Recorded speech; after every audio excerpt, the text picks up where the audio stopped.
여러분 평안하십니까? 오늘도 말씀과 함께하는 여러분에게 주님의 평안이 함께하기를 바랍니다. 오늘 말씀은 출애굽기 25장입니다. 먼저 말씀 개요입니다. 1절부터 9절은 하나님의 말씀을 듣고 시내산에 오른 모세가 성막 건축에 필요한 각종 예물에 대한 말씀을 듣는 내용입니다. 10절부터 22절은 법궤를 제작하는 방법에 대해서 말씀하시는 내용입니다. 법궤는 언약궤 또 증거궤라고도 불리는데요. 지성소에 있었고 하나님의 임재의 처소로서 성막에서 가장 중요하게 여겨졌습니다. 23절부터 30절은 진설병상, 그러니까 떡상을 만드는 방법에 대한 내용이고요. 31절부터 40절은 등잔대와 기구들을 만드는 방법에 대해 말씀하시는 내용입니다. 말씀 묵상입니다. 출애굽기는 총 40장으로 되어 있는데요. 성막에 대한 내용이 총 13장이나 됩니다. 오늘 본문인 출애굽기 25장부터 31장까지 나오고 또 35장부터 40장에 나옵니다. 많은 분량이죠. 이처럼 성막에는 중요한 의미가 있습니다.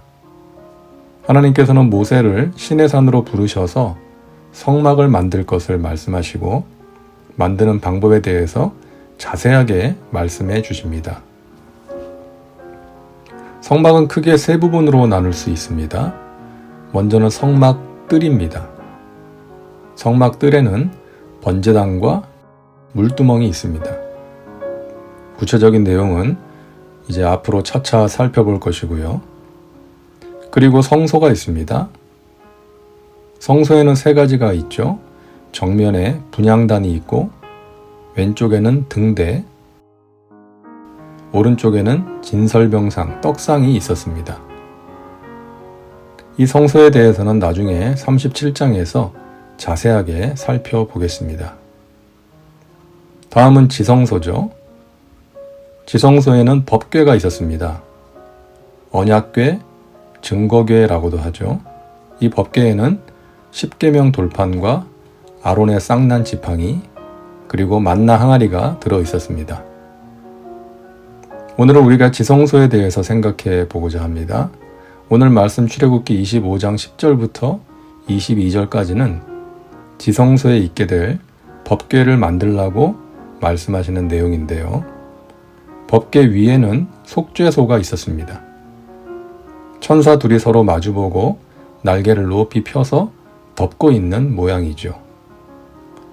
이 속죄소라는 말은 문자적으로는 덮는다라는 의미가 있습니다.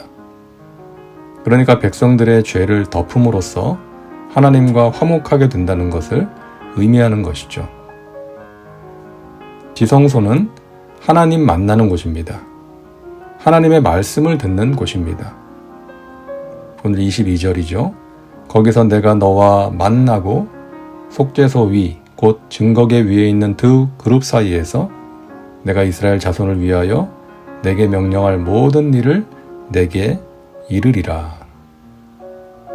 성막에서 드리는 제사의 최종 목적은 하나님 만나는 것입니다. 오늘날도 마찬가지죠.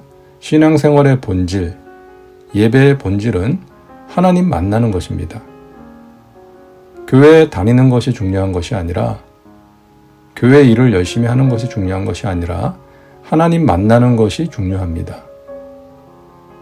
성막의 뜰을 밟는 것으로 끝나서는 안 되고 지성소까지 가야 합니다.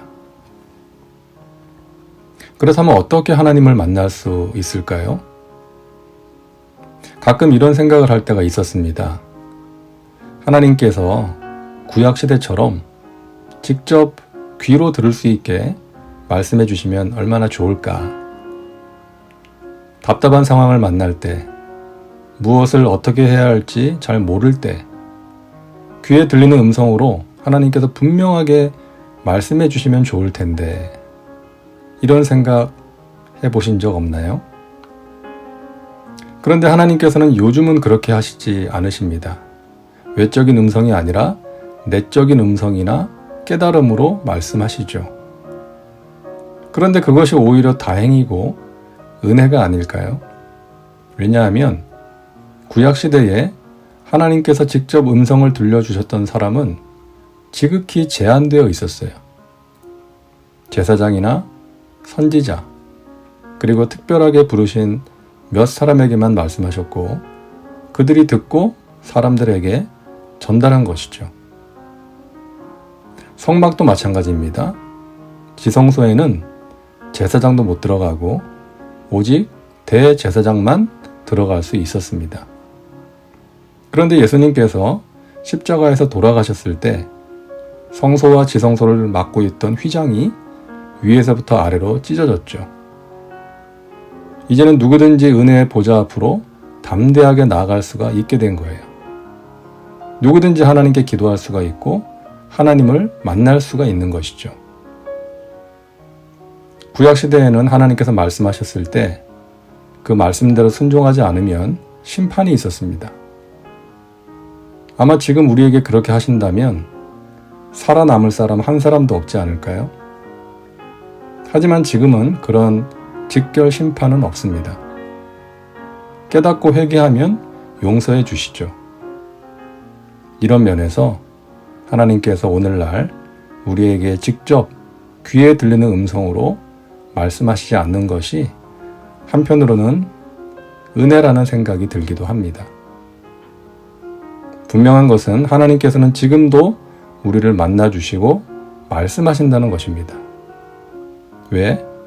자녀된 우리를 사랑하시기 때문이죠.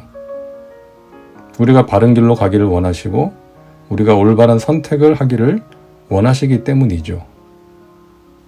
그리고 우리가 하나님을 더 깊이 알아가기를 원하시기 때문에 하나님은 지금도 사랑하시는 백성들에게 자녀된 우리에게 말씀하십니다. 만나주십니다. 하나님과의 만남을 위해 우리는 성소에서 하는 일을 열심히 간절하게 해야 합니다. 성소에 3가지가 있다고 했죠. 진설명상, 떡상이 의미하는 것처럼 우리는 날마다 말씀의 떡을 먹어야 하고요. 분향단이 의미하는 것처럼 기도의 향이 꺼지지 않게 해야 합니다. 그리고 등대가 빛을 비추기 위해서 기름이 계속 공급되어야 하는 것처럼 우리도 성령의 기름을 계속해서 공급받아야 합니다. 성령으로 충만해야 되는 것이죠. 그러함으로 하나님의 임재 가운데로 나아가야 합니다. 하나님과의 만남을 통해서 우리는 하나님을 더 깊이 알게 되고 나를 향하신 하나님의 뜻을 알게 됩니다. 그 만남을 통해서 기도의 응답을 체험하고 절망 가운데서 희망을 발견하게 됩니다. 그 만남을 통해서 문제를 이길 수 있는 힘과 위로를 공급받게 되는 것입니다. 다음은 말씀 적용입니다. 오늘 말씀을 통해서 당신에게 주시는 메시지는 무엇입니까? 하나님과의 만남을 위해 당신에게 필요한 것이 무엇인지 생각해 보시고 실천하시기 바랍니다. 이제 기도합니다. 사랑과 은혜가 풍성하신 하나님, 오늘도 말씀과 함께 살게 하시니 감사합니다. 예수님의 십자가 공로로 우리가 직접 하나님께 나아가 기도하고 하나님과의 만남을 가질 수 있게 된 것 감사합니다. 이 귀한 은혜를 소홀히 여기지 말게 하시고 날마다 말씀을 먹고 기도의 향을 올리며 성령으로 충만하게 하여 주시옵소서. 예수님의 이름으로 기도하옵나이다. 아멘. 오늘도 말씀과 함께 은혜 가운데 거하시기 바랍니다. 여러분 사랑하고 축복합니다.